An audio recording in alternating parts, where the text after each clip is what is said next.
بسم اللہ الرحمن الرحیم۔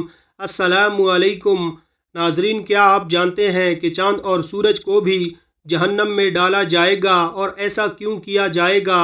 حضرت ابن عباس رضی اللہ تعالی عنہ سے مروی ہے کہ انہوں نے فرمایا، جسے اس بارے میں شک ہو کہ میدان حشر شام میں برپا ہوگا، اسے یہ آیت مبارکہ تلاوت کر لینی چاہیے۔ رسول پاک صلی اللہ علیہ وآلہ وسلم نے انہیں اس دن فرمایا تھا کہ تم چلے جاؤ۔ انہوں نے عرض کیا کہ اے اللہ کے رسول صلی اللہ علیہ وآلہ وسلم، کہاں چلا جاؤں؟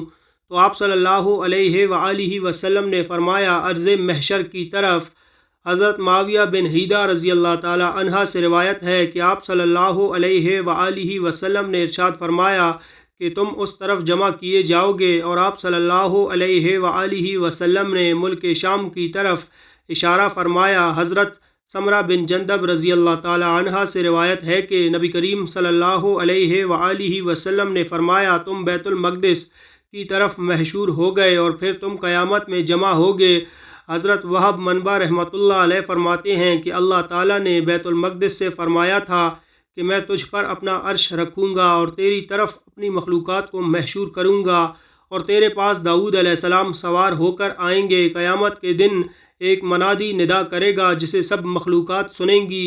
وہ کہے گا، ہر قوم جو خدا کو چھوڑ کر جن معبودوں کی عبادت کرتی تھی ان کے ساتھ ہو جائے۔ چنانچہ ہر شخص کے سامنے اس کے معبود کی صورت بنا دی جائے گی جس کی وہ عبادت کیا کرتا تھا۔ ایک فرشتہ کی شکل حضرت عزیر علیہ السلام جیسی، اور ایک فرشتہ کی شکل حضرت عیسیٰ ابن مریم علیہ السلام جیسی بنا دی جائے گی۔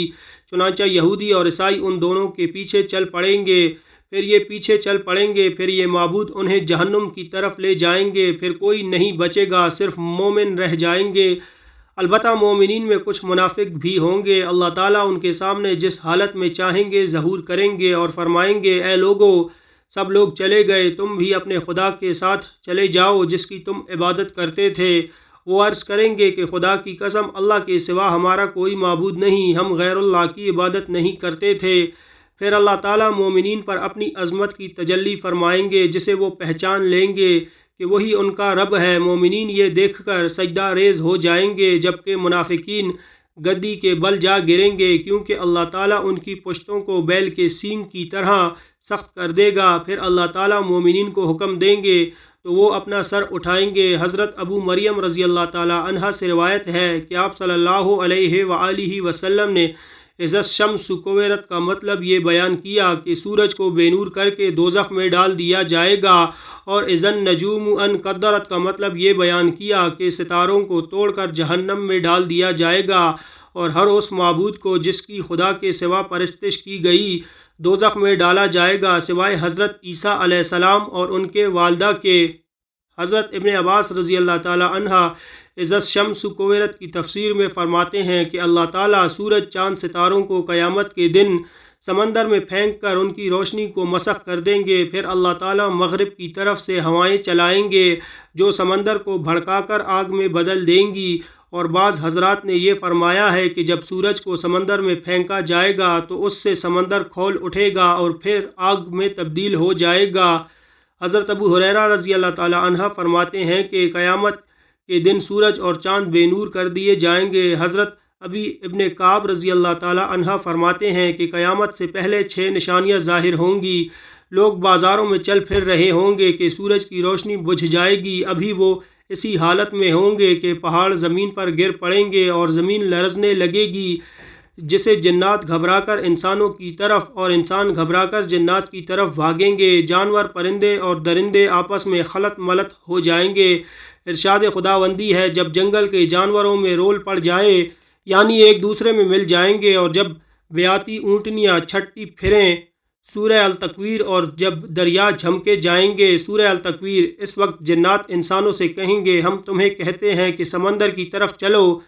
جب وہ وہاں پہنچیں گے تو آگ ہی آگ نظر آئے گی جس سے شعلے اٹھ رہے ہوں گے۔ لوگ اسی حالت میں ہوں گے کہ اچانک زمین پھٹ کر ساتوں آسمان سے جا لگے گی، اور آسمان پھٹ کر ساتوں آسمان سے جا ملیں گے۔ تب ان پر ایک ایسی ہوا چلے گی جو انہیں موت کی آغوش میں سلا دے گی۔ حضرت محمد بن کعب رحمۃ اللہ علیہ کی روایت سے امام قرطبی رحمۃ اللہ علیہ فرماتے ہیں کہ قیامت کے دن لوگوں کو اندھیرے میں اٹھایا جائے گا اور آسمان کو لپیٹا جا چکا ہوگا، ستارے جھڑ جائیں گے، سورج اور چاند ختم ہو جائیں گے اور ایک منادی آواز دے گا، لوگ اس دن اس کی آواز کے پیچھے دوڑیں گے۔ ارشاد باری تعالیٰ ہے، اس دن پیچھے دوڑیں گے پکارنے والے کے ٹیڑھی نہیں جس کی بات۔ آپ صلی اللہ علیہ وآلہ وسلم نے فرمایا، جب میں جنت میں داخل ہوں گا اور اپنے رب تعالیٰ کو دیکھوں گا تو اس کے سامنے سجدہ ریز ہو جاؤں گا۔ اللہ تعالیٰ مجھے اپنی تعریف اور بزرگی بیان کرنے کی اجازت دیں گے جو اپنی مخلوق میں سے کسی کو نہیں دی ہوگی۔ پھر اللہ تعالیٰ فرمائیں گے، یا محمد اپنا سر اٹھائیں، شفاعت کریں، آپ کی شفاعت قبول ہوگی۔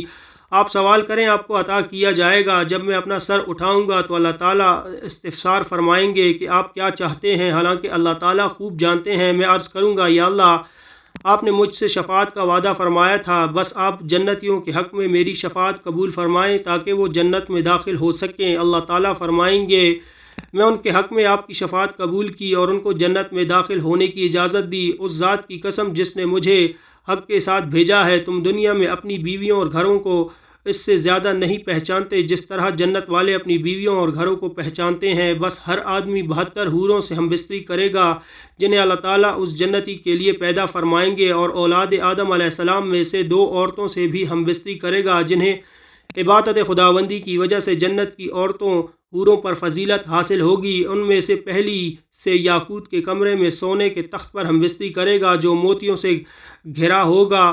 اس عورت نے ریشم کے 70 جوڑے پہنے ہوں گے۔ اگر جنتی اپنا ہاتھ اس کے دونوں کندھوں کے درمیان رکھ کر اپنے ہاتھ کی طرف دیکھے گا تو اسے اپنا ہاتھ اس کے سینے میں سے اس کے کپڑوں، گوشت اور جلد کے پیچھے سے بھی دکھائی دے گا۔ نیز جنتی اس کی پنڈلی کے ایک گودے کو بھی دیکھ سکے گا جس طرح تم میں سے کوئی یاقوت کی نلکی میں دھاگے کو دیکھ سکتا ہے۔